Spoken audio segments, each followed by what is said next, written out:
semuanya, perkenalkan aku Zahra Sabita Putri dari kelas 12-6. Di video kali ini, aku akan menjelaskan tentang konsep wilayah dalam geografi. Yang pertama, apa sih pengertian wilayah itu? Wilayah atau region adalah bagian dari permukaan bumi yang memiliki karakteristik khusus yang membedakannya dengan wilayah lain di sekitarnya. Ciri khas ini bisa berupa unsur fisik seperti iklim, relief tanah, atau vegetasi, maupun unsur sosial budaya seperti mata pencarian, budaya, atau jumlah penduduk. Menurut ahli geografi seperti Taylor, wilayah adalah bagian permukaan bumi yang berbeda dan ditunjukkan oleh sifat-sifat yang berbeda pula dari daerah sekitarnya. Yang kedua, secara garis besar, wilayah dibagi menjadi dua jenis utama. Yang pertama ada wilayah formal. Kalian tahu gak sih, wilayah formal adalah wilayah yang diidentifikasi berdasarkan keseragaman atau homogenitas sifat tertentu. Keseragaman ini bersifat statis atau tetap. Contoh unsur fisiknya ada wilayah pegunungan, wilayah periklim tropis, atau wilayah gurun. Sedangkan contoh unsur sosialnya itu ada wilayah suku Jawa dan wilayah pertanian padi. Nah, yang kedua itu ada wilayah fungsional. Kalian tahu gak sih, wilayah fungsional itu adalah wilayah dinamik dan ditandai oleh adanya interaksi atau ketergantungan antar pusat kegiatan. Biasanya ada satu pusat yang memengaruhi daerah di sekitarnya. Contohnya itu kawasan Jabodetabek.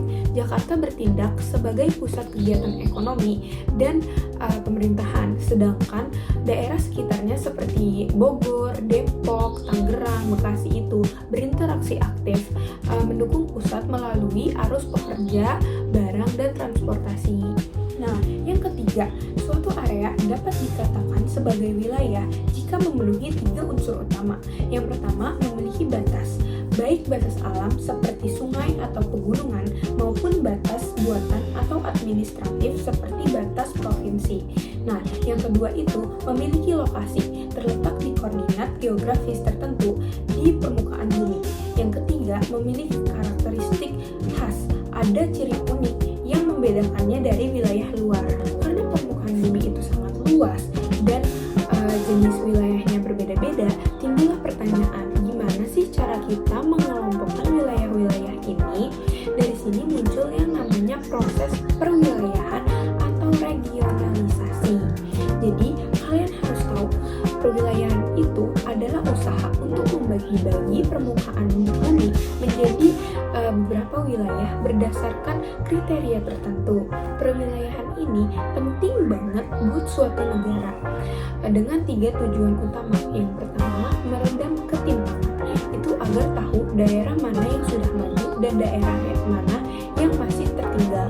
Dan yang kedua, perencanaan pembangunan, supaya pembangunan tepat sasaran, daerah pesisir fokus ke kelautan dan daerah dataran tinggi buat pertanian atau pariwisata.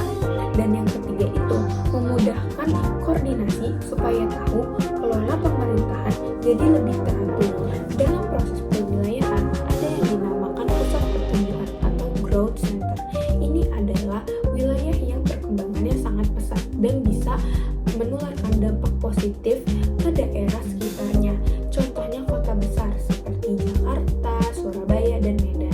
Contoh penerapan perwilayahan di Indonesia kita bisa lihat dari kawasan konservasi seperti Taman Nasional Gunung Leuser yang difokuskan untuk perlindungan alam, dan kawasan ekonomi khusus seperti KEK, Mandalika, atau Batam yang dirancang khusus untuk mendorong investasi.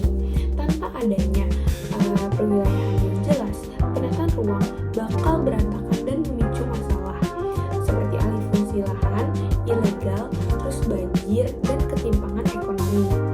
Pernah kepikiran nggak gimana sih cara para ahli geografi menentukan garis batas suatu wilayah secara akurat? Penentuan garis batas suatu wilayah ini dinamakan delimitasi wilayah. Ada dua metode utama yang bisa dipakai. Yang pertama, delimitasi kualitatif. Cara ini dilakukan dengan melihat karakteristik khas yang tampak langsung oleh mata, seperti menentukan wilayah berdasarkan jenis vegetasi atau berdasarkan persebaran suku bangsa tertentu. Dan yang kedua, delimitasi kuantitatif. Itu